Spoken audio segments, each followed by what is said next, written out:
Bismillahirrahmanirrahim. Assalamualaikum warahmatullahi wabarakatuh.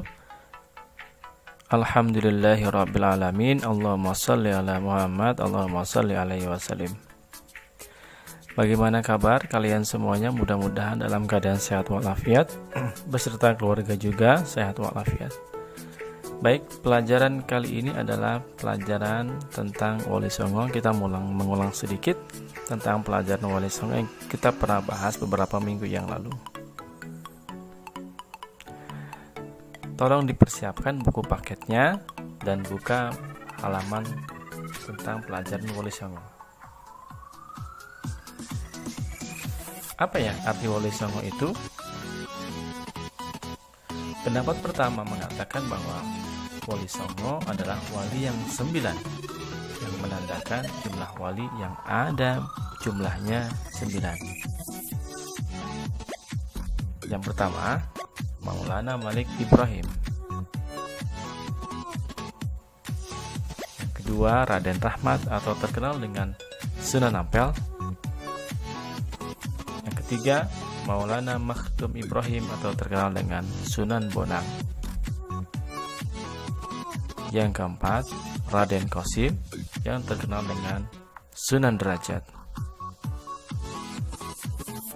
Yang kelima adalah Ja'far Shadiq atau yang biasa disebut dengan Sunan Kudus. Yang keenam adalah Raden Paku atau disebut dengan Sunan Giri. Yang ketujuh adalah Raden Rashid yang biasa disebut dengan Sunan Kalijaga. Yang kedelapan Raden Umar Said atau dengan Sunan Muria. Dan yang terakhir adalah Syarif Hidayatullah atau terkenal dengan Sunan Gunung Jati. Ada juga pendapat yang kedua, pendapat yang lain yang mengatakan bahwa kata Songo atau Sanga berasal dari kata sana yang dalam bahasa Arab berarti mulia.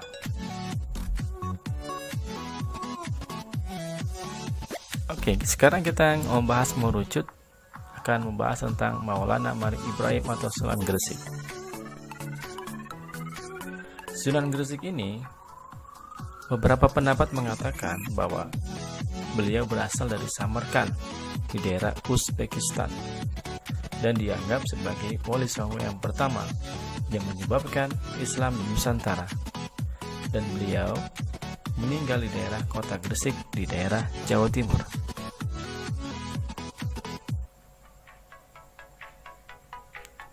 Kita jalan-jalan sebentar. Jika melihat pada map ini, daerah Uzbekistan ke daerah Indonesia itu kurang lebih jaraknya adalah 6.815 km. Suatu jarak yang jauh sekali yang pernah ditempuh oleh Sunan Gresik di zaman dulu.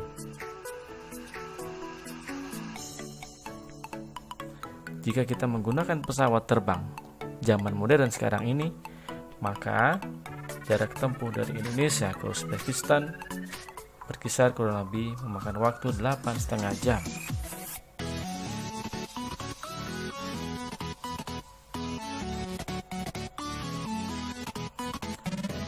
Apa saja yang dilakukan oleh Sunan Gresik ya di Nusantara ini? Kita lihat yuk. Kalian boleh simak dan baca.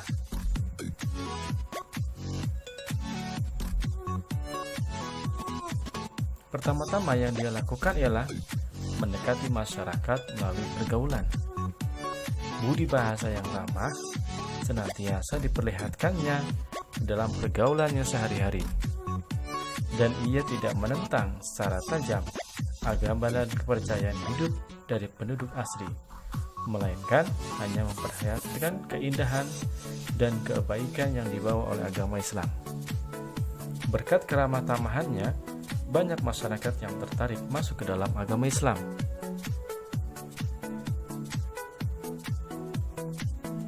Aktivitas selanjutnya ialah yang dilakukan oleh Maulana Malik Ibrahim ialah berdagang. Ia berdagang di tempat pelabuhan terbuka yang sekarang dinamakan Desa Romo di daerah Manyar. Perdagangan membuatnya dapat berinteraksi dengan masyarakat banyak. Selain itu, raja dan para bangsawan dapat pula turut serta dalam kegiatan perdagangan tersebut sebagai pelaku jual beli, pemilik kapal atau pemodal. Setelah cukup mapan di masyarakat, Maulana Malik Ibrahim kemudian melakukan kunjungan ke ibu kota Majapahit di Trawulan. Raja Majapahit meskipun tidak masuk Islam, tetapi menerimanya dengan baik, bahkan memberikannya sebidang tanah di pinggiran kota Gresik. Wilayah itulah yang sekarang dikenal dengan nama desa Gapura. Syekh Maulana Malik Ibrahim dalam cerita rakyat kadang juga disebut dengan kakek bantal. Ia mengajarkan cara-cara bercocok tanam. Ia merangkul masyarakat bawah dan berhasil dalam misinya mencari tempat di hati masyarakat sekitar yang ketika itu tengah dilanda krisis ekonomi dan perang saudara. Selain itu, ia juga sering mengobati masyarakat sekitar tanpa biaya. Sebagai tabib, diceritakan bahwa ia pernah diundang untuk mengobati istri raja yang berasal dari Campa. Besar kemungkinan permaisuri tersebut masih kerabat istrinya. Oke, demikian